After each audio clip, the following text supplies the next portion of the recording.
Hello everyone, my name is Mukshit Batra and आज I welcome you to a new video जिसमें हम थोड़े से रूट वर्ड्स के बारे में पढ़ेंगे और एक डेमो आरसी सॉल्विंग करेंगे। मैं साथ साथ आपके सॉल्व करूंगा एक आरसी, तो आप देख सकते हो मैं कैसे सॉल्व करता हूँ। रूट वर्ड्स स्टार्ट करने से पहले मैं आपको रूट वर्ड्स का थोड़ा सा इंट्रो देता हूँ।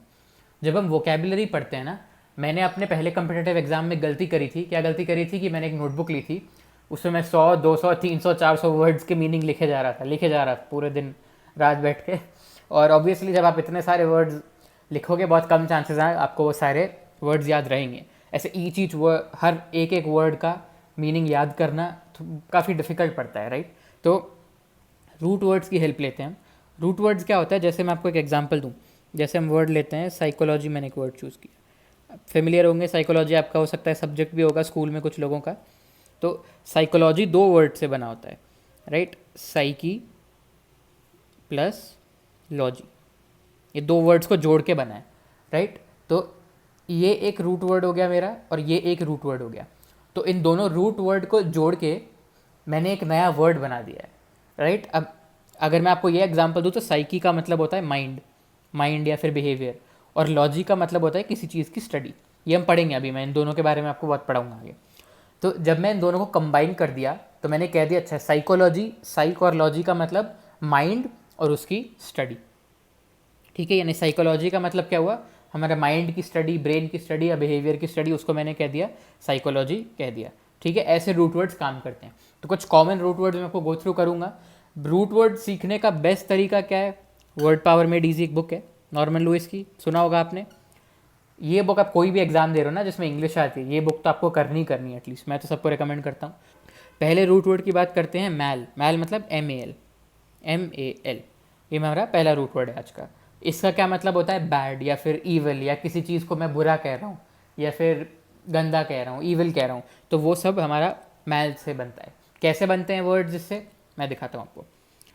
मैल ट्रीट, मैल ट्रीट देखो मैंने आपको बताया ना, जो साइकोलॉजी दो वर्ड से बना, मैल ट्रीट भी दो वर्ड से बन रहा है, मैल प्लस ट्रीट। तो मैल का मैंने आपको मतलब बताया बैड होता है, ट्रीट का मतलब आपको पता ही होगा। तो मैल और ट्रीट मिलके क्या बन गए, बैड ट्रीटमेंट, बस ये मतलब है, ठीक है। बहुत ईजी है, कोई कॉम्प्लिकेटेड चीज़ नहीं है। बेसिकली मतलब क्या होता है, ट्रीट समवन बैडली। एक और एग्जांपल ले लेते हैं, मैल फंक्शन लेते हैं। मैल का मतलब होता है बैड, फंक्शन इज फंक्शन, तो बैड फंक्शनिंग हो गई, ठीक है। बहुत ईजी है, ऐसे कोई आपको ये सब वर्ड्स की मीनिंग याद रखने की ज़रूरत नहीं है। सिमिलरली अगर मैं बोलूँ इसको मलिगमेंट भी बोलते हैं कुछ लोग, मलाइनमेंट भी बोलते हैं, अलग अलग तरह से प्रोनाउंस करते हैं। तो depending on British English, American English, accents and all that, इसका बेसिकली क्या मतलब होता है, किसी को डिफेम करना, किसी के बारे में बुरा बोलना। जैसे कोई न्यूज़पेपर होता है ना, जनरली वो कोई एक्टर या एक्ट्रेस के, कुछ लोग बहुत बायस होते हैं कि वो इस एक्टर से बहुत नफरत करते हैं, तो वो उसके बारे में बहुत बुरी चीज़ें छापते हैं। आपने पढ़ा होगा, ज़रूरी नहीं कोई एक्टर हो, कोई भी सेलिब्रिटी हो, तो उसके बारे में काफ़ी बुरी चीज़ें छापते हैं। पॉलिटिक्स में बहुत ज़्यादा होता है, राइट। कोई न्यूज़पेपर या कोई मीडिया कंपनी अगर कोई पर्टिकुलर पॉलिटिकल पार्टी से अटैच्ड है, तो वो उसके ओपोनेंट के बारे में काफ़ी बुरी चीज़ें छापती है, राइट। तो उसको हम डिफेमिंग कहते हैं, यानी किसी के बारे में बुरा बोलना, किसी के बारे में लाइक पब्लिकली उसकी बेइज्जती करना, उसको हम डिफेमिंग कहते हैं। मैलिस क्या होता है, मैलिस होता है ईवल इंटेंशन। मेरा कोई बहुत बुरा इंटेंशन था, जैसे अगेन मैं वही एग्जांपल लूँ, मीडिया कंपनी जब उस पॉलिटिशियन की बुराई कर रही थी, उनका एक बहुत बुरा इंटेंशन था, वो चाह रही थी कि उसकी रेप्यूटेशन को हार्म करेंगे, तो उनका एक बहुत बुरा इंटेंशन था जिसको हम मैलिस कहते हैं। बेसिकली आप देख सकते हो, कोई भी अगर वर्ड को मैल लगा रहे हैं ना जनरली, तो वो एक नेगेटिव सेंस का वर्ड होता है। जैसे बुरा ट्रीट करना, बुरा फंक्शन करना, ढंग से फंक्शन नहीं करना, किसी को डिफेम करना, बुरे इरादे रखना, इंटेंशन बेसिकली इरादे होते हैं, बुरे इरादे रखना, तो जनरली नेगेटिव सेंस आता है मैल वर्ड में। इसको याद कैसे करें, इसका मतलब बैड ईवल होता है। वैसे तो आप ये सारे वर्ड्स पढ़ोगे आपको एक तरह से याद हो ही जाएगा। मैल को आप ऐसे भी कर सकते हो, हिंदी में मैल कहते हैं ना जिसको गंदा कहते हैं, लाइक जो डर्ट होती है उसको मैल कहते हैं, वैसे आप याद रख सकते हो, आपकी चॉइस है, ठीक है। नेक्स्ट रूट वर्ड पे आते हैं। नेक्स्ट रूट वर्ड की हम बात करते हैं, ego. Word power made easy का सबसे पहला वर्ड ईगो ही, मतलब पहला जो रूट वर्ड आपको पढ़ेंगे उसमें आप ईगो ही होगा वो, तो उसकी थोड़ी सी आपको मैं ब्रीफ ओवरव्यू देता हूँ। ईगो देखो एक रूट वर्ड तो होता ही है और खुद में भी एक वर्ड होता है। ईगो आपस में मतलब अपने आप में भी एक वर्ड है। तो रूट वर्ड का बेसिकली क्या मतलब होता है, आई या फिर सेल्फ या फिर बेसिकली मैं। जब जो बंदा बोल रहा है, अगर मैं खुद को रेफर कर रहा हूँ तो वो एक तरीके से उसका मतलब ईगो होता है। तो जो हमारा वर्ड होता है ईगो, आपको पता होगा ना, हिंदी में एक तरह से चौड़ कहते हैं कुछ जगह की, इसमें बहुत चौड़ है, किस बात की चौड़ है, वैसे जो कहते हैं ना, inflated feeling of pride basically. आपने सुना ही होगा लोगों कहते हुए तुम्हारे अंदर किस बात की ईगो है, या मतलब बेसिकली जो खुद को बहुत ऐसे बड़ा चढ़ा के समझता है ना कि दुनिया में मैं ही हर चीज़ में एक्सपर्ट हूँ, बाकी किसी को कुछ नहीं आता, बहुत ज़्यादा ईगो होता है जिन लोग में, वो ऐसा सोचते हैं। तो अब ईगो से रिलेटेड कुछ और वर्ड्स बनते हैं, इन वर्ड्स की बात करते हैं। पहले मैं ईगोइस्ट की बात करूँगा आपसे। ईगो मैंने रूट वर्ड लिया, उसके आगे इस्ट लगा दिया, IST। IST अगर मैं किसी रूट वर्ड के आगे लगाता हूँ ना, तो वो बेसिकली जो रूट वर्ड को कोई इंसान होता है ना, जो वो रूट वर्ड उस इंसान को डिस्क्राइब करता है, उसके आगे मैं IST लगा देता हूँ। मतलब अगर कोई रूट वर्ड है वो किसी इंसान के लिए अप्रोप्रिएटली डिस्क्राइब्ड है कि हाँ ये रूट वर्ड से मुझे इस इंसान की याद आ रही है, तो उस इंसान को डिस्क्राइब करने के लिए मैं रूट वर्ड के आगे IST लगा देता हूँ। आई होप आप समझ रहे होंगे। जैसे मैं कहूँ ईगोइस्ट, ईगो का क्या मतलब है? आई, सेल्फ, मैं खुद के बारे में सोच रहा हूँ। ईगोइस्ट मतलब एक इंसान जो खुद के सेल्फ इंटरेस्ट को सही प्रीऑक्यूपाइड रहता है, खुद के सेल्फ इंटरेस्ट के बारे में सोचता है, उसको हम एक ईगोइस्ट कहते हैं कि मैं कोई भी चीज़ करूँ इसमें मेरा फ़ायदा कैसे हो सकता है, मैं ये देख रहा हूँ, तो मैं हो गया एक ईगोइस्ट। ईगोटिस्ट, अब देखो काफ़ी सिमिलर वर्ड है ईगोटिस्ट। ईगोइस्ट और ईगोटिस्ट में क्या फ़र्क है? ईगोइस्ट वो होता है जो खुद के सेल्फ इंटरेस्ट के बारे में सोचता है, ईगोटिस्ट होता है जो खुद के बारे में ही बात करता रहता है। आपने बहुत लोग देखे होंगे वो खुद के बारे में बात करते रहते हैं कि मैंने तो आज ये किया, मैंने ये अचीव किया, मेरी फैमिली ऐसी है, मेरा घर ऐसा है, मेरी गाड़ी ऐसी है, खुद के बारे में ही बात करते रहते हैं, उनको ईगोटिस्ट कहते हैं। अब याद कैसे रखें ईगोइस्ट और ईगोटिस्ट में फ़र्क? देखो ईगोटिस्ट में एक्स्ट्रा क्या आ रहा है? एक टी एक्स्ट्रा आता है ना, ईगो के बाद टी एक्स्ट्रा आ रहा है, तो इस टी को आप क्या समझ लो? टी का मतलब समझ लो कि इसका मतलब बेसिकली टॉक है।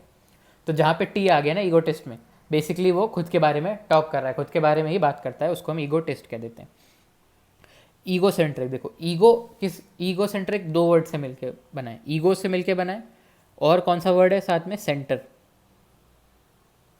सेंटर का मतलब यहाँ क्या हुआ? सेंटर मतलब उसकी जो सेंटर ऑफ अटेंशन है, सेंटर ऑफ अटेंशन कहते हैं ना जिस चीज़ पे हम सबसे ज़्यादा ध्यान देते हैं, वो कौन है? वो उसकी ईगो है। ईगो मतलब वो खुद है।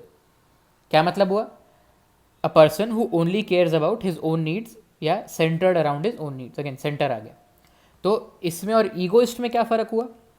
ईगोइस्ट वो होता है जिसको अपने खुद का फ़ायदा देखता है, राइट, कि मेरा इसमें फ़ायदा हो सकता है, मैं ये बिजनेस डील में जाता हूँ तो मेरा फ़ायदा हो सकता है। ईगो सेंट्रिक वो होता है जिसको किसी और से कुछ फ़र्क ही नहीं पड़ता, किसी और का नुकसान हो भला हो मुझे कोई फ़र्क नहीं पड़ता, बस मेरा फ़ायदा होना चाहिए, वो ईगो सेंट्रिक होता है। ईगोइस्ट हाँ खुद की नीड्स को तो देखता ही है, पर थोड़ा सा उसको दूसरों से भी फ़र्क पड़ता है कि अच्छा बिजनेस डील है, कोई पार्टनरशिप है, तो मेरे पार्टनर का भी फ़ायदा होगा, मेरा भी फ़ायदा होगा, तो अच्छी बात है। ईगो सेंट्रिक को कोई फ़र्क नहीं पड़ता, ईगो सेंट्रिक को बस अपने मतलब की चीज़ देखनी है। किस दो वर्ड से बना? ईगो यानी सेल्फ, और सेंटर यानी मैं ही अपनी दुनिया का सेंटर हूँ, मेरी दुनिया मेरे तरफ ही रिवॉल्व होती है, मेरे सिवाय इस दुनिया में कोई भी नहीं है मेरे लिए, वो बंदा होता है ईगो सेंट्रिक। ईगो मेनियाक, अगेन दो वर्ड से बना है, ईगो प्लस मेनियाक। मेनिया का मतलब क्या होता है? मेनिया का मतलब होता है पागलपन, बिल्कुल ऑब्सेशन कहते हैं ना जिसको, ऑब्सेशन, पागलपन की, मेरे को लिटर कोई भी चीज़ दिमाग में नहीं आती है, वो ईगो मेनियाक होता है। Person excessively obsessed with himself. अब देखो इन तीनों में फ़र्क देखो, एक तरह से तो आप कह सकते हो ये मतलब डिफरेंट लेवल पे है, जो थोड़ा सा खुद के बारे में सोचता है उसको ईगोइस्ट कह दिया, उससे एक लेवल ऊपर ईगो सेंट्रिक हो गया, जो बिल्कुल ही खुद के बारे में सोचता है ईगो मेनियाक हो गया। एक और इन दोनों में फ़र्क क्या है? ईगो सेंट्रिक तो अपनी नीड्स को देखता है बस कि या मेरा फ़ायदा हो रहा है, मैं अपनी नीड्स देखता है, अपनी इंटरेस्ट देखता है। ईगो मेनियाक तो हर चीज़ में खुद को देखता है, नीड हो, इंटरेस्ट हो, कोई भी चीज़ हो। अच्छा मैं क्या एक चीज़ कह सकता हूँ कि एक तरह से ईगो मैनियक एक तरह का ईगो टेस्ट ही हुआ, क्योंकि अगर मेरे दिमाग में मेरे सिवाय कोई चीज़ आती नहीं है तो मैं बात भी तो खुद की करूँगा, राइट। तो ईगो मैनियक भी मेरा एक तरीके से ईगो टेस्ट ही हो गया, राइट। ज़रूरी नहीं है ईगो टेस्ट ईगो मैनियक हो, पर ego maniac generally ego test होते ही हैं, ठीक है। आपको फ़र्क समझ आया होगा। मैंने आपको एक ब्रीफ ओवरव्यू दिया है, जब आप वर्ड पावर मेड ईजी पढ़ोगे आपको बहुत सारे एग्जांपल्स मिलेंगे उसमें, उससे आपको ये चीज़ें और ज़्यादा क्लियर हो जाएगी, ठीक है। नेक्स्ट वर्ड पे बढ़ते हैं, फोबिया। फोबिया काफ़ी कॉमन वर्ड है, आपने सुना होगा, बहुत जगह सुना होगा। फोबिया का मतलब क्या होता है? किसी चीज़ से डरना, to be scared of something. जैसे अगेन जू फोबिया में पहला वर्ड ले लूँ, पहला वर्ड मेरा क्या है? जू, जू प्लस फोबिया, प्लस फोबिया। जू का मतलब क्या हुआ? जू का मतलब बेसिकली एनिमल्स होता है, राइट। जू में एनिमल्स रखते हैं, जैसे आपने सुना होगा जूलॉजी के बारे में सुना होगा। जूलॉजी क्या होता है? एनिमल्स की स्टडी होती है, राइट। तो सिमिलरली जू का मतलब होता है एनिमल्स, फोबिया का मतलब, जू का मतलब एनिमल्स, फोबिया का मतलब डर, तो जू फोबिया का क्या मतलब हुआ? एनिमल से डर। कोई इंसान जिसको एनिमल से काफ़ी डर लगता है उसको क्या कहेंगे कि उसको जू फोबिया है या वो जू फोबिक है, ऐसा कहते हैं। अगोराफोबिया क्या होता है? अगोराफोबिया का मतलब होता है अपने घर से निकलने का डर या फिर एंटरिंग क्राउड प्लेसेस का डर। बेसिकली उसको डर लगता है कि मैं ऐसी कहीं जगह जाऊँगा तो हो सकता है मैं वहाँ से निकल ना पाऊँ, राइट, मैं वहाँ से बच ना पाऊँ। मुझे क्राउडेड प्लेस में जाने से डर लगता है, मेरे को अपने घर से नहीं निकलना, अपने घर के सेफ इन्वायरमेंट में रहना है मुझे, उसको कहते हैं एगैरोफोबिया या एगैरोफोबियाक। ठीक है। एक्रोफोबिया काफ़ी ये आपको वर्ड आना चाहिए, काफ़ी कॉमन वर्ड है, बहुत जगह यूज़ होता है। फियर ऑफ हाइट्स, बहुत लोगों को हाइट से डर लगता है ना, कि कहीं हाइट पे खड़े हो, छत पे खड़े हो, या फिर लाइक रोलर कोस्टर्स पे भी ऊपर जाता है रोलर कोस्टर, वहाँ से आपको हाइट से डर लगता है। तो उन लोगों को क्या होता है? एक्रोफोबिया। एक और काफ़ी कॉमन वर्ड है, काफ़ी अच्छा वर्ड है, क्लॉस्ट्रोफोबिया। क्लॉस्ट्रोफोबिया, देखो क्लॉस आ रहा है, क्लॉस को आप ऐसे सोच सकते हो क्लोज स्पेस, जिसको क्लोज स्पेसेस में, जिसको टाइट स्पेसेस में, जैसे लिफ्ट्स होती है, या फिर कोई बहुत टाइट रूम है, छोटा रूम है जिसमें बहुत सारे लोग हैं, उन एरिया से उसको डर लगता है। देखो लिखा है एनक्लोज रूम या टाइट स्पेसेस, चाहे वो कोई लिफ्ट हो, चाहे वो ऐसे आपको बहुत कोई छोटी सी जगह से निकलना हो, तो उस सब को हम क्या कहते हैं? क्लॉस्ट्रोफोबिया कहते हैं। ठीक है। फोबिया का उल्टा पढ़ते हैं फिल। फोबिया का मतलब किसी से डरना, फिल मतलब किसी चीज़ से प्यार करना। मैंने लास्ट में लिखा है फिलियाज एंड फोबियाज एक दूसरे के अपोजिट हैं। जैसे मैं कहूँ बिब्लियोफाइल, आपने बहुत लोगों को बोलते हुए सुना होगा कि I am a bibliophile. Biblio का मतलब होता है बेसिकली बुक्स, तो अगर बिब्लियो का मतलब होता है बुक्स, फिल या फाइल का मतलब होता है टू लव, तो एक बिब्लियोफाइल कौन हुआ? जिसको बुक से बहुत प्यार है, जिसको बुक्स पढ़ना बहुत अच्छा लगता है, उसको हम एक कहते हैं बिब्लियोफाइल। फिलैंथ्रोपिस्ट पढ़ते हैं। ठीक है। फिलैंथ्रोपिस्ट आपने बहुत जगह सुना होगा, जनरली सेंट्स को हम फिलैंथ्रोपिस्ट कहते हैं, जो लोग बहुत ज़्यादा सोसाइटी के लिए काम करते हैं उनको फिलैंथ्रोपिस्ट कहते हैं। तो फिलैंथ्रोपिस्ट क्या होता है? बेसिकली फिल का मतलब मैंने आपको बताया टू लव। एंथ्रोप, ये रूट वर्ड आपको आगे भी कराऊंगा। एंथ्रोप का मतलब बेसिकली क्या होता है? मैन काइंड होता है, मैन काइंड या फिर इंसान, लाइक मैन काइंड पूरा लिख दो, मैन काइंड या फिर इंसानों से, जिसको इंसानों से बहुत प्यार होता है ना, उसको फिलैंथ्रोपिस्ट कहते हैं। अब ऑब्वियसली इसको इंसानों से बहुत प्यार है, तो वो इंसानों के लिए कुछ करना चाह रहा है, उनके लिए कुछ सोशल कॉज के लिए काम कर रहा है, इंसानों की लाइफ के बेटरमेंट के लिए काम कर रहा है, उसको हम फिलैंथ्रोपिस्ट कहते हैं। अ person who loves man kind, और जो चैरिटेबल होता है, जो सोशल वर्कर होता है, उसको भी हम फिलैंथ्रोपिस्ट कह देते हैं। सेलिनोफाइल का क्या मतलब होता है? सेलिनोफाइल मतलब जिसको मून बहुत पसंद है, जिसको मून को देखना बहुत पसंद है, मून की ब्यूटी को जो एडमायर करता है, उसको हम एक सेलिनोफाइल कहते हैं। फिलोसोफर भी आपने सुना होगा। फिलोसोफर एग्जैक्ट मीनिंग तो यही होना, ये नहीं होता, पर अ पर्सन हु लव्स विजडम कह सकते हो, उसको हम एक फिलोसोफर कहते हैं, राइट। एंग्लोफाइल क्या होता है? एंग्लो का क्या मतलब होता है? एंग्लो का मतलब होता है इंग्लिश। इंग्लिश नेसेसरी लैंग्वेज की बात नहीं कर रहा मैं, इंग्लिश कल्चर की बात कर रहा हूँ, जो इंग्लैंड के लोगों का कल्चर है, जो ब्रिटेन का कल्चर है, उस चीज़ को हम क्या कहते हैं? एंग्लो। तो एंग्लोफाइल मतलब जिसको वो कल्चर से बहुत प्यार है, जिसको इंग्लैंड बहुत पसंद है, जिसको ब्रिटेन से बहुत एडमायर करता है उनके कल्चर को, उसको हम एक एंग्लोफाइल कहते हैं। अगेन फिलियस एंड फोबियस एक दूसरे के अपोजिट होते हैं। ठीक है। लॉजी का मैंने आपको वीडियो स्टार्ट होते ही मतलब बताया था। लॉजी का मतलब होता है किसी चीज़ की स्टडी। थियोलॉजी अगर मैं देखूँ, थियोलॉजी दो वर्ड से बना है, थी और लॉजी। थी का मतलब होता है गॉड होता है। ठीक है। तभी आपने कुछ वर्ड सुने होंगे ना, जैसे आपने सुना होगा वर्ड एथिस्ट। एथिस्ट कौन होता है? ए मतलब ओपोजिट हो गया। देखो थीस्ट, एक थीस्ट वो होता है जो गॉड में मानता है, जो रिलीजन को कोई फॉलो करता है। अगर मैं ए लगा दूँ तो उसका ऑपोजिट बन गया, मतलब जो गॉड में नहीं मानता, जिसको लगता है कि इस वर्ल्ड में गॉड नहीं है, उसको हम एथिस्ट कहते हैं। तो इसका मतलब थी का मतलब हो गया गॉड, लॉजी का मतलब हो गया स्टडी, तो गॉड की स्टडी या रिलीजन की स्टडी को हम थियोलॉजी कहते हैं। साइकोलॉजी का मैंने आपको वीडियो स्टार्ट होते एग्जाम्पल दिया था, साइक प्लस लॉजी। साइक होता है माइंड या साइकी बोल दो, उसको होता है माइंड।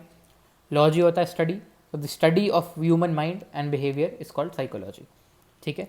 जेमोलॉजी दो वर्ड से बना है, जेम और लॉजी से, सिंपल सी चीज़ है, यानी किसकी स्टडी हो गई? जेम्स की स्टडी। जो इंपॉर्टेंट स्टोन्स होते हैं ना, कुछ जेम्स होते हैं, उनकी स्टडी को हम कहते हैं जेमोलॉजी या जेमोलॉजी। ग्लेशियोलॉजी अगेन सिंपल दो वर्ड से बना है, ग्लेशियर और लॉजी, आप खुद ही गेस कर सकते हो, it is the study of glaciers. Simple सी चीज़ है। नेक्स्ट रूट वर्ड पे बढ़े। एंथ्रोप की मैंने आपसे बात करी थी। एंथ्रोप का मैंने आपको मतलब बताया था, ह्यूमंस या मैनकाइंड होता है। अच्छा, मिस का क्या मतलब होता है? मिस का मतलब होता है हेट। मिस का मतलब होता है किसी चीज़ से हेट करना। तो अगर मैं मिसैंथ्रोप कहूँ तो वो मैनकाइंड से हेट करता है। मिसोजिनिस्ट आपने वर्ड सुना होगा ना, तो जो जाइनी होता है ना, जो GYNE होता है, उसका बेसिकली मतलब वुमेन होता है। तो अगर मैं कहूँ कोई मिसोजिनिस्ट है, यानी वो वुमेन से नफरत करता है। मिसैंथ्रोप का मतलब वो पूरे मैनकाइंड से ही नफरत करता है, राइट। एंथ्रोपोलॉजी क्या होती है? एंथ्रो देखो फिर दो वर्ड से बन रहा है। एंथ्रो यानी ह्यूमंस एंड लॉजी यानी स्टडी। तो स्टडी ऑफ ह्यूमन काइंड को हम क्या कहते हैं? एंथ्रोपोलॉजी कहते हैं। फिलैंथ्रोपिस्ट मैंने आपको अभी बताया था, फिल का मतलब लव, एंथ्रोप का मतलब मैन, तो जो उसको मैन काइंड से बहुत प्यार है उसको हम एक फिलैंथ्रोपिस्ट कहते हैं। आई होप ये रूट वर्ड क्लियर है। एक लास्ट रूट वर्ड कराता हूँ आज के लिए, फिन, FIN। फिन का मतलब होता है या तो किसी चीज़ को ख़त्म कर देना, या किसी चीज़ पे लिमिट लगा देना, या किसी चीज़ पे बाउंड्री लगा देना। ठीक है, तो जैसे फिनिश वर्ड आपने बहुत कॉमन वर्ड है, फिनिश तो आपको पता ही होगा, ख़त्म करना, तो वो फिन से बनता है। इन्फिनिटी, अगेन इन मैं किसी चीज़ के आगे लगा रहा हूँ तो उसका अपोजिट बन गया, यानी फिन का मतलब अगर लिमिट होता है तो उसका अपोजिट यानी नो लिमिट्स, उसकी कोई लिमिट नहीं है वो चीज़ की, उसको हम इन्फिनिटी कहते हैं। नेवर एंडिंग चीज़ जो होती है उसको इन्फिनिटी कहते हैं। डेफिनेट का मतलब प्रेसाइज है, क्यों? क्योंकि किसी चीज़ को मैं डेफिनेट कह रहा हूँ तो उसको मैंने वो चीज़ से लिमिट कर दिया है कि यही चीज़ है, एग्जैक्टली यही चीज़ है, उसको लिमिट कर दिया है, तो वो एक डेफिनेट चीज़ होती है। तो इसलिए हम यूज़ करते हैं डेफिनेट फॉर प्रेसाइज। कन्फाइनमेंट आपने सुना होगा, अगर किसी इंसान को हमने प्रिजन में डाल दिया ना, जेल में डाल दिया, तो हम कहते हैं कि ही इज़ अंडर कन्फाइनमेंट, कहते हैं कि वो उस जगह में लॉक्ड है, उसको वहाँ से एस्केप करने का हक नहीं है। तो वो प्रिजन हो सकता है या कोई भी रूम, कोई भी प्लेस हो, उसके लिए हम कन्फाइनमेंट वर्ड यूज़ कर सकते हैं। ठीक है, अब हम आते हैं अपनी RC सॉल्व करने पे। अब RC सॉल्व करने से पहले मैं आपको कुछ चीज़ें बताना चाहूँगा। पहली बात, हम मेन स्क्रीन पे आ जाते हैं ताकि आप डिस्ट्रैक्ट ना हो। ठीक है, पहली बात क्या होती है, RC सॉल्व करते टाइम सबका अलग अपना तरीका होता है RC सॉल्व करने का। मैं जिस तरीके से करूँगा, हो सकता है आपको तरीका बिल्कुल ना जमे, तो आपको वो चीज़ फॉलो करने की कोई कंपल्शन नहीं है। आप जैसे अभी तक करते आ रहे हो, if it is working for you, उस चीज़ में कोई बुराई नहीं है। ठीक है, कुछ लोग कैसे सॉल्व करते हैं, कुछ लोग पढ़ते हैं पहले हम सारे RC के क्वेश्चंस पढ़ लेते हैं। जैसे मान लो 5 क्वेश्चंस हैं आपके RC में, हमने पाँचों पढ़ लिए, उनके ऑप्शंस पढ़ लिए। अब जब हम RC पढ़ेंगे तो हमें आंसर्स लोकेट करने में ईजी होगा। कुछ लोगों को ऐसा लगता है, कुछ लोगों को ये लगता है मैं पहले RC पढ़ूँ, मैं भी पर्सनली इनमें हूँ, मैं पहले RC पढ़ूँ क्योंकि एक बार मैं क्वेश्चंस पढ़ लिया ना तो मैं थोड़ा सा उससे डिस्ट्रैक्टेड रहता हूँ कि मैं उनका आंसर ढूंढता रहता हूँ, और जो RC जो चीज़ कहना चाह रहा है उसको मैं समझ नहीं पाता ढंग से। राइट, तो इसलिए मैं प्रेफर करता हूँ पहले पैसेज पढ़ूँ फिर मैं क्वेश्चन सॉल्व करूँ। अब देखो, जब मैं पढ़ूंगा ना RC अपना, कुछ लोग ऐसे भी करते हैं कि एक ब्रीफ ओवरव्यू ले लिया। कुछ लोग क्या करते हैं, मैं आपको कुछ तरीके बताता हूँ लोग कैसे कैसे सॉल्व करते हैं। आप हिट एंड ट्रायल से अलग अलग RCs अपने अपने तरीके से सॉल्व करना और देख लेना which one works best for you, आपके लिए कौन सा बेस्ट है वो आप देख लेना। कुछ लोग क्या करते हैं, बहुत जल्दी जल्दी पढ़ते हैं। Ever since Naomi asked one first title in India, बहुत जल्दी जल्दी पढ़ते हैं, पूरा एक बार पढ़ लेते हैं बहुत जल्दी से। इससे आपको समझ कुछ नहीं आएगा, पर आपको एक ओवरव्यू मिल जाएगा कि अच्छा नेओमी ओसाका की बहुत जगह बात हो गई, टेनिस की बहुत जगह बात हो रही, सेरेना विलियम्स की बहुत जगह बात हो रही है, ग्रैंड स्लैम्स की, तो मैं समझ गया अच्छा टेनिस के बारे में हो सकता है ये मुझे कुछ कह रहा हो पैसेज। ठीक है, कुछ लोग ऐसे करते हैं। कुछ लोग क्या करते हैं, उन्हें फर्स्ट पैराग्राफ देख लिया कि इसमें तो देखो, अच्छा मैंने ये आपको लग रहा होगा फॉर्मेट बहुत ऐसे गंदे तरीके से सब चिपका चिपका के आया है, कुछ एग्जाम्स में इसी तरीके से आता है इसलिए मैंने ऐसे लिया। काफ़ी एग्जाम्स में आपको ऐसे सेपरेटेड नहीं मिलेगा कि फर्स्ट पैराग्राफ अलग से दे रखा है, सेकंड पैरा अलग से दे रखा है, थर्ड अलग से दे रखा है, बिल्कुल चिपक के आता है बहुत एग्जाम्स में, इसलिए मैंने आपको ऐसे ही फॉर्म में दिया।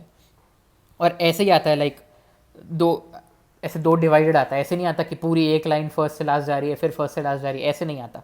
राइट, आधा पैराग्राफ ऐसे आ गया जैसे आपकी NCERT टेक्स्ट बुक्स में होता था, और second half of the page में एक और ऐसे पैराग्राफ अलग से आपको देखने को मिल गया, तो मैंने आपको वैसे ही फॉर्मेट में दिया है। तो कुछ लोग क्या करते हैं कि आपको एक, अच्छा आपने मान लो यहाँ तक आपने फर्स्ट पैरा देख लिया, तो आपने फर्स्ट पैरा की फर्स्ट और लास्ट लाइन पढ़ ली, तो आपको एक बार ऐसे पता चल जाएगा कि अच्छा पैराग्राफ क्या कह रहे हैं। सबका अपना अपना तरीका होता है, आप देख लेना अपने हिसाब से। राइट, मैं आपको ऐसे नहीं बताना चाहता कोई फिक्स तरीका।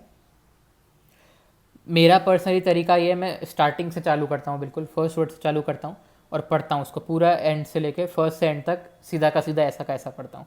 ये मेरा तरीका है। कुछ लोगों को लगता है बहुत टाइम जाता है इसमें, आपकी चॉइस है वो। अगेन मैं बार बार ये चीज़ बोल रहा हूँ, पर मैं अपने तरीके से एक बार सॉल्व करता हूँ। मैंने पढ़ना चालू किया। Ever since Naomi Osaka won her first title in 2018 at Indian Wells, dubbed the fifth Grand Slam in tennis, and backed up that victory by defeating the legendary Serena Williams in the very next tournament in Miami. She has lived the life under the spotlight.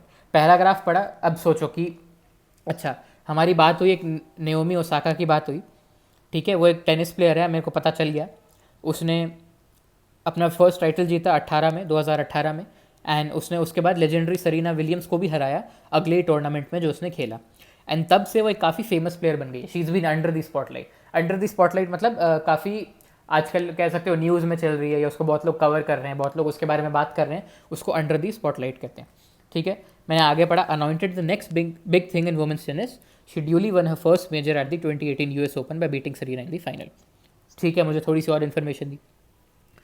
अच्छा, एक और चीज़ आप कर सकते हो RCs में, जो data होता है ना प्रॉपर ऐसे हार्डकोर डेटा होता है, नंबर्स का, earning 55 million from endorsements in the past 12 months, ये सब चीज़ें आप स्किप कर सकते हो डेटा, क्योंकि अगर इससे डायरेक्टली ऐसे क्वेश्चन आ गया ना कि अच्छा उसने पास्ट 12 मंथ्स में कितना पैसा कमाया, तब वापस आके ये चीज़ आराम से ढूंढ सकते हो। इसको आपको समझने की कोई चीज़ नहीं है, सिंपली डेटा है, बस फैक्ट्स हैं, तो इनको समझने की कोई चीज़ नहीं है इसमें, तो आप चाहो तो स्किप कर सकते हो। मैं तो पढ़ लेता हूँ एक बार, फिर भी मैं एक स्टोरी की तरह पढ़ना पसंद करता हूँ, क्योंकि मैं एक स्टोरी की तरह पढ़ूंगा तो मुझे उसका एसेंस समझ आएगा पैसेज का। ठीक है, since then she has won 3 more hardcourt majors, established herself as one of the world's best, and according to Forbes is the best paid female athlete ever। ठीक है, ये एक इंपॉर्टेंट चीज़ हो गई, इससे क्वेश्चन बन सकता है मेरा। ठीक है, ऐसे इंपॉर्टेंट चीज़, अगर आपके पास एक रफ पेपर होगा ना साइड में, उसमें थोड़े से आप इंपॉर्टेंट पॉइंट्स भी लिख सकते हो। जैसे आपको लगे कि हाँ फर्स्ट पैराग्राफ में ये वाली जो भी लाइन है, ये 10th लाइन है आई गेस, 10th लाइन में मुझे कुछ इंपॉर्टेंट दिखा, तो उसको आपने एक बार रफ शीट में लिख दिया कि वापस आके उसको बाद में रेफर कर सकते हो। All through this success, her calm and poise have stood out, and the head that wore the crown didn't seem to hang heavy. ठीक है, this was especially true during that US Open final, which will be equally remembered for Serena's running in with the chair empire and the partisan crowd booing Osaka for denying Serena a record equaling 24 single Grand Slam. थोड़ी सी हमने थोड़ा सा tone change हुआ, थोड़ा सा tone change हुआ। पहले यहाँ उसकी बहुत तारीफ कर रहे थे लोग, ठीक है, कि वाह क्या एक्सेलेंट प्लेयर है। यहाँ पे क्राउड उसको बू कर रहा था, बू कर रहा था मतलब उसके अगेंस्ट चीयर कर रहा था, क्योंकि सेरीना की एक रिकॉर्ड बन जाता है, सेरीना का 24 सिंगल्स ग्रैंड स्लैम का रिकॉर्ड बन जाता। तो क्राउड थोड़ा सा अपसेट हो गया कि सेरीना का रिकॉर्ड नहीं बना, क्योंकि ओसाका ने उसको हरा दिया। अब देखो, अब बहुत इंपॉर्टेंट पैराग्राफ है, बहुत इंपॉर्टेंट पॉइंट आएगा पैराग्राफ में। Of court Osaka was a leading voice in the black matter movement. देखो, यहाँ तक प्योरली सिर्फ और सिर्फ टेनिस की बात हुई है, सिर्फ और सिर्फ टेनिस की बात हुई है, और थोड़ी बहुत उसके बारे में भी बात हुई है, ओसाका के बारे में। अब एकदम से ऑफ कोर्ट पे आ गए। ऑफ कोर्ट मतलब जब उसके टेनिस करियर की बात ना करें, तो वो एक सोशल एक्टिविस्ट है ब्लैक लाइव्स मैटर मूवमेंट में। एकदम से पैरा का टोन चेंज हो गया, टेनिस से लेके वो सोशल कॉजेज पे आ गया एकदम से। तो यहाँ थोड़ा सा मार्क कर लेना कि अच्छा एकदम से टोन चेंज हो गई यहाँ पे। Born to a Japanese mother and Haitian American father, she has lived nearly all her life in the US.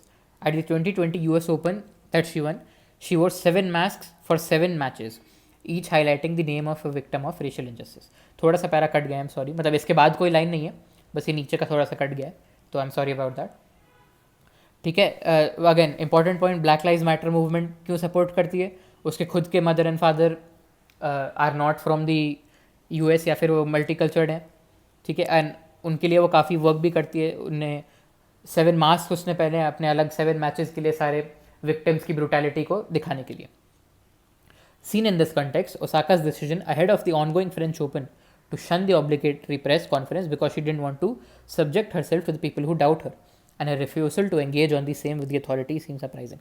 Again, बहुत इंपॉर्टेंट पैसेज मैंने आपको बताया। देखो, ऑफ कोर्ट जैसे है, यहाँ से एकदम से टोन चेंज हो गई सोशल इनजस्टिस पे, यहाँ वापस टोन चेंज हो गई। अब सोशल इनजस्टिस से बात प्रेस वगैरह पे आ गई है, प्रेस पे आ गई है, कॉन्फ्रेंसेज पे आ गई है, ये सब चीज़ों पे आ गई है। ठीक है, for someone who had taken to the big stage like a duck to water. Duck to water मतलब जो किसी चीज़ को बहुत उसको नेचुरली आती है ये चीज़, राइट, वो उस चीज़ के लिए ही बनी है, ऐसा कहते हैं ना, ये तो इसके लिए बना है, उसको कहते हैं डक टू वाटर। ठीक है, for someone and lit up the occasion she grace with refreshing candour. Candour का क्या मतलब होता है? एक ओपननेस, एक फ्रैंकनेस। कुछ ऐसे बहुत डिप्लोमेटिक होते हैं ना कुछ सेलिब्रिटीज, ऐसे कुछ लाइक बहुत फॉर्मल आंसर देते हैं, तो रिफ्रेशिंग कैंडर का मतलब वो बहुत इनफॉर्मल आंसर देती है, बहुत खुल के बात करती है, ऐसे बंद बंद के बात नहीं करती। It seemed out of the step. Also for the first time Osaka detailed her struggles with depression and anxiety. फिर से देखो, फिर से पैरामीटर टोन चेंज हुआ। अब प्रेस से बात किस पे आ गई? उसके struggles with depression and anxiety की बात आ गई, setting the stage for reflection. The terms of the debate however had been set by then. Osaka is probably the first of global tennis superstars to have lived a life entirely under the influence of social media. मतलब उसने अपनी पूरी ज़िंदगी social media के साथ ही बिताई, उसको पता नहीं उसके बिना ज़िंदगी कैसे होती है।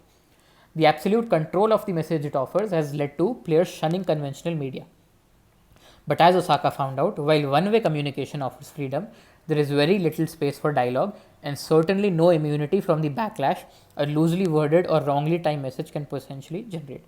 इसका मतलब क्या हुआ, सोशल मीडिया पे आप जब कोई चीज़ डाल रहे हो ना, उस पर आपका पूरा तरह से कंट्रोल है, आप क्या डाल रहे हो, कैसे डाल रहे हो, क्या कहना चाह रहे हो, पूरा कंट्रोल है। नॉर्मल जो हमारी कन्वेंशनल मीडिया है ना, जो न्यूज़पेपर्स, रिपोर्टर्स, टीवी न्यूज़, ये सब होता है, इसमें पहली बात तो ये वन वे कम्युनिकेशन होती है, पूरी जो रिपोर्टिंग होती है वो उस मीडिया कंपनी के हाथ में है। तो वो कहना चाह रही है, आपके वर्ड्स को वो मिस इंटरप्रेट कर सकते हैं, आपकी बातों को घुमा फिरा के कह सकते हैं, तो ऐसा करती है मीडिया। और there is very little space for dialogue, ठीक है, ऐसा नहीं कि लोग आपस में बातचीत कर सकें, सारी पावर मीडिया के हाथ में। And no immunity from a backlash, from the backlash loosely worded और रॉन्गली टाइम मैसेज। कोई भी आपके बात को आउट ऑफ कॉन्टेक्स्ट ले लिया, आपकी बातों को घुमा के कह दिया, तो लोगों को लग रहा है आपने तो एक्चुअल में जो कहा था उससे अलग कुछ कहा है, तो आपकी फिर उस चीज़ पर बहुत सारी बैकलैश फेस कर सकते हो। बैकलैश मतलब लोग आपसे गुस्सा हो जाएंगे कि ऐसे कैसे बोल दिया उसने, कहते हैं ना, दैट इज़ बेसिकली बैकलैश। ये हमारा पैसेज था, मैंने एक बार पढ़ लिया, मैंने ढंग से मीनिंग समझ लिया, एक बार जल्दी से मैंने रिकैप कर लिया। एक टेनिस प्लेयर है नाओमी ओसाका, जापानीज़ है वो, ठीक है, उसने अपना पहला टाइटल 2018 में जीता, उसकी थोड़ी सी हिस्ट्री दी है। सेरेना विलियम्स को हरा चुकी है, best paid female athlete ever है अकॉर्डिंग टू फोर्ब्स, इतना पैसा भी कमाया उसने। एंड यूएस ओपन फाइनल में सेरेना विलियम्स को हराया भी उसने। टोन चेंज हुआ, ब्लैक लाइव्स मैटर में बहुत इंपॉर्टेंट, वो एक सोशल एक्टिविस्ट है, उसके खुद पेरेंट्स और मल्टी कल्चर्ड है, मल्टी रेस्ड है, एंड वो इस चीज़ में काफ़ी सोशल कॉज में बिलीव करती है, ठीक है। प्रेस कॉन्फ्रेंस एंड ऑल, इसमें इसकी बात करूँ तो प्रेस की बात करूँ तो अगेन सोशल मीडिया के इन्फ्लुएंस के अंदर काफ़ी जीती है वो। टीवी हमारी कन्वेंशनल मीडिया, उससे वो प्रेफर करती है दूर रहे। ये भी लिखा है, कहाँ लिखा था, the absolute control of the message, हाँ। तो सोशल मीडिया आजकल के एथलीट्स प्रेफर कर रहे हैं, क्यों? क्योंकि उनकी बातों को घुमाया फिराया नहीं जाता उस पर, right. There is very little space for dialogue and certainty and ये सारी चीज़ें। ऑल्सो एक और चीज़ उसने बीच में कही थी, उसके डिप्रेशन और एग्जाइटी के बारे में उसने बहुत स्ट्रगल किया है, वो भी उसने कही थी। ये हमने पैसेज पढ़ लिया, ठीक है। अब इतना टाइम आपको, जितना मैंने आपको एक्सप्लेन करने में लगा है, उसमें बहुत टाइम लगा। आप सोच रहे होगे कि ये तो बहुत टाइम लग गया, एग्जाम में तो बहुत टाइम जाएगा, नहीं जाएगा। आप खुद जब सॉल्व करोगे ना, खुद के दिमाग में सोचोगे, तब इतना टाइम आपका नहीं जाता है, ठीक है।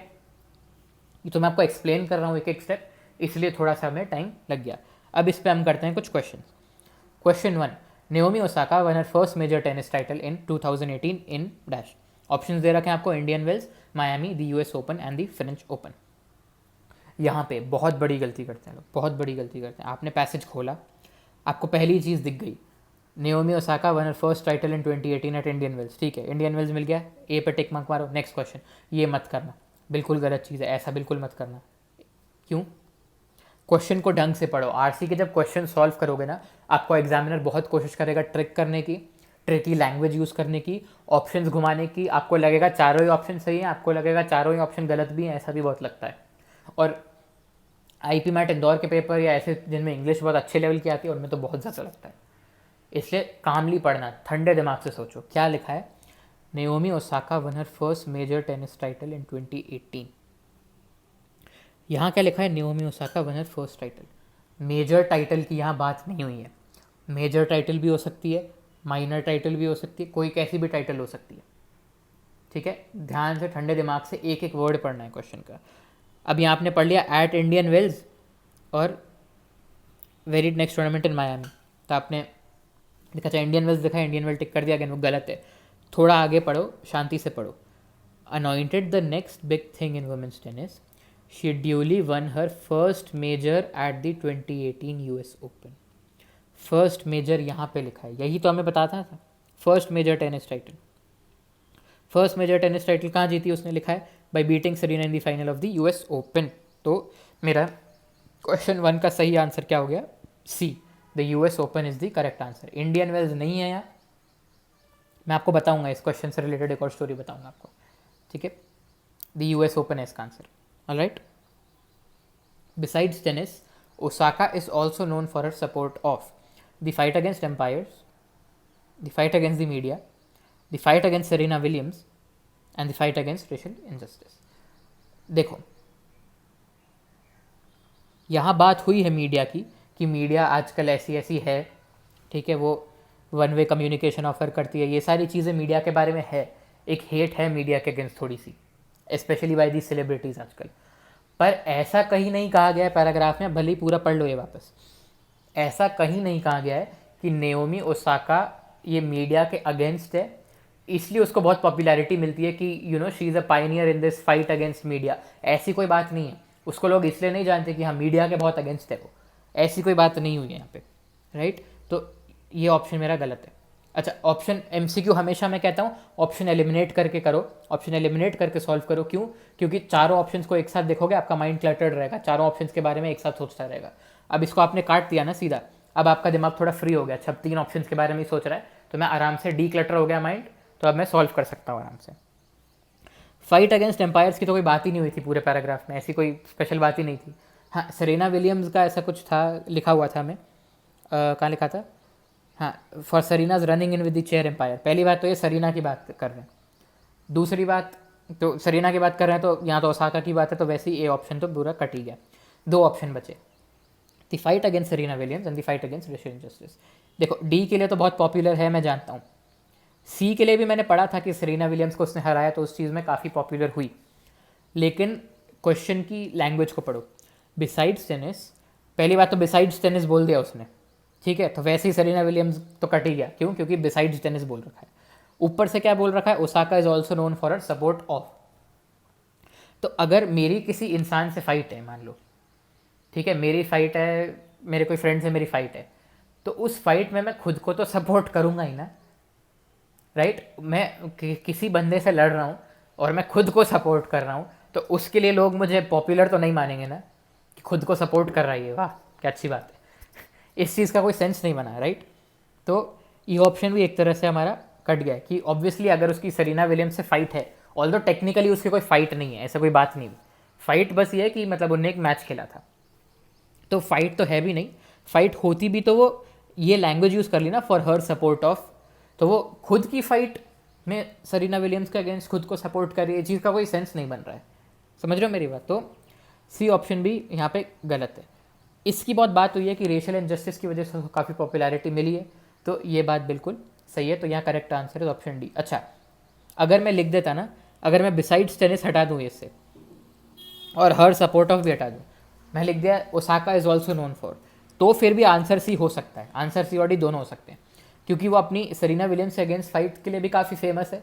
किसी सरीना विलियम्स से अगेंस्ट मैच खेला, उसमें सरीना विलियम्स का रिकॉर्ड बनने से उसने रोका, तो उसके लिए भी फेमस है, और रेशियल इनजस्टिस के लिए भी फेमस है। पर टेनिस की बात नहीं हो रही है, ये सपोर्ट वर्ड ऐड कर दिया है, तो यहाँ पे डी ही is the correct answer. Question 3 की बात करते हैं। Some of the issues that Osaka has admitted to struggling with are. कुछ इश्यूज इसने स्ट्रगल किया है, देखो।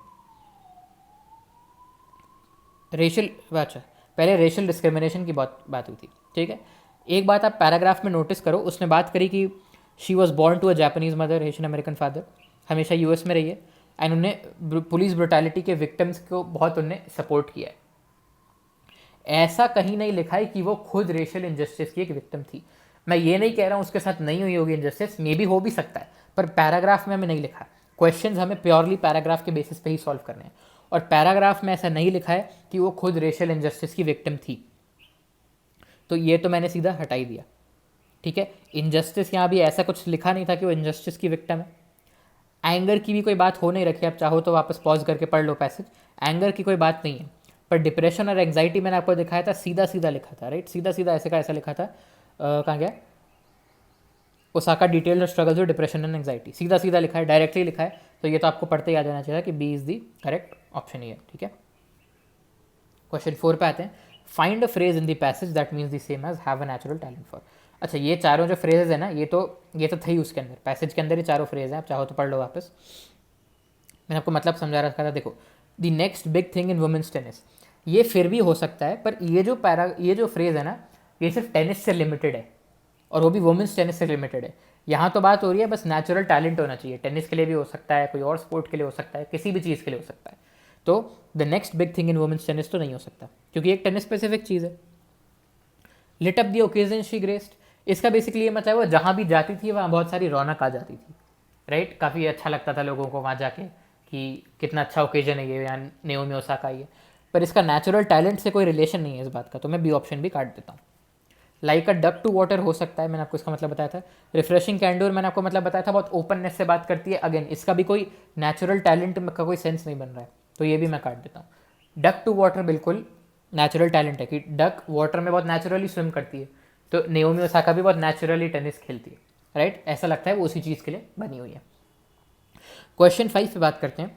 Y do players often shun conventional media in favour of social media. इसकी डायरेक्टली बात हुई थी, ठीक है। The absolute control of the message it offers has led to player shunning conventional media. Exactly ऐसा दे रखा है इट ऑफर्स, ठीक है। तो सॉरी, तो ऑप्शंस पढ़ो। Because it is more fashionable, ऐसी कोई बात ही नहीं हुई है, ठीक है, कि सोशल मीडिया पे बनना कूल है इसलिए ऐसा नहीं है। ये मैंने अभी आपको पढ़ाया कि ये हो सकता है। Because there is very little space for dialogue because it offers immunity. अच्छा, ये जो इट है ना यहाँ पे, ये किसको रेफर कर रहा है? सोचो ज़रा, वीडियो पॉज करके सोचो एक बार, ये किसको रेफर कर रहा है? कन्वेंशनल मीडिया को ऑफर नहीं कर रहा है, ये रेफर नहीं कर रहा है, सोशल मीडिया को रेफर कर रहा है, राइट। तो सोशल मीडिया की बात कर रहा है, तो सोशल मीडिया ऑफर्स इम्यूनिटी, ऐसी डायरेक्टली तो कोई बात नहीं। इसकी उल्टी बात हुई थी कि आपकी कोई इम्यूनिटी नहीं रहती, ये वो, पर ऐसी कोई बात नहीं हुई। Very little space for dialogue, ये भी किसके लिए? ये very little space for dialogue है, ये किसके लिए कह रहा है? कन्वेंशनल मीडिया में बहुत लिटिल स्पेस फॉर डायलॉग है, पर हम बात तो सोशल मीडिया की कर रहे हैं ना, बात तो हम सोशल मीडिया की कर रहे हैं, तो इसलिए सोशल मीडिया पे तो स्पेस फॉर डायलॉग है, तो ये मेरा गलत हो गया। और ये लाइन तो directly as it is RC में लिखी हुई थी, तो मैंने आपको सीधे का सीधा वैसे ही आपको पता चल जाएगा कि option B is the correct answer here. Clear है जी? अब मैं आपको बताता हूँ। अब आप सोच रहे होगे रिलेटिवली ईजी आरसी था ये, ऐसा बहुत ज़्यादा हार्ड भी नहीं था, थोड़ा सा ट्रिकी था, कुछ जगह पे थोड़ा सा ट्रिकी हो सकता है। जैसे 5th क्वेश्चन में हो सकता है आपको थोड़ा सा ट्रिकी लगे अगर आपको ये ऑप्शन ढंग से समझ नहीं आए तो, या फिर फर्स्ट वाले में भी काफ़ी लोगों ने गलती कर रखी है, तो यहाँ भी कुछ लोग फाइट अगेंस्ट सेरेनिया विलियम्स कर दें, हो सकता है। तो आपको लगता होगा ये इतना हार्ड भी नहीं था, क्या ऐसा ही आंसर, क्या ऐसा ही आरसी आता है असली पेपर में? एक बात मैं आपको बताऊँ, ये जो आरसी है ना, ये मैंने कहाँ से उठाया? ये मैंने उठाया DU JAT 2021 के पेपर से उठाया।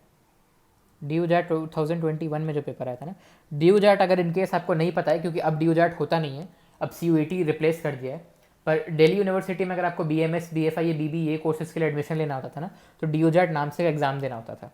ये अब ऑल दो हट गया, CUET ने रिप्लेस कर दिया DU JAT को, पर पहले ये होता था, और ये एग्जैक्टली यही आरसी उसके अंदर आया था। और काफ़ी लोगों ने फर्स्ट क्वेश्चन में भी गलती की थी, इंडियन वेल्स करके आ गए थे, और उनका DU JAT में +4 -1 की मार्किंग स्कीम होती है, instead of getting 4 marks, easy 4 marks, उनका 1 मार्क चला गया, ठीक है जी।